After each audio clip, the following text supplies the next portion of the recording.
Zo ziet het er goed uit om de boterstritten in Dokkum. Een ravage.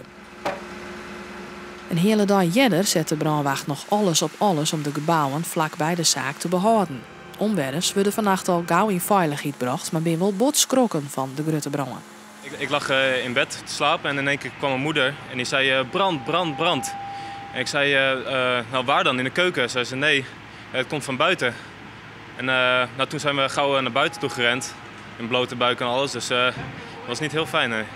Nee, beschrokken? Nou, het eerste wat ik dacht was, we moeten gewoon veilig allemaal weg. En achteraf stond ik wel even te trillen, ja. Het is de tweede grote brand in een kwartskofketiet in Dokkum. Tot aan de week ging een bedrijf Sammelgebouw in vlammen op. En een week eerder kwam een vrouw om het leven bij een brand onder Hoedemakerswaai. Elke brand is erin te vallen en is altijd een heel triest. En als dan het bericht krijgt, het is in de binnenstad, dan has de schrik altijd er wel om het het. Want ja, dat is toch een hele gevoelige plek met dichte bebouwing, waar een protte mensen nog wennen. Dus heel triest, ik ken dit oorzissen. En 3 keer in zo'n korte tijd is vanzelfs volle te vaak. De brandwacht skaalde dadelijk op en uit meerdere korpsen het vuur bestreden ha. Bij de brand is geen asbest vrijkwam, wel weer een skoft sprake van instattingsgevaar.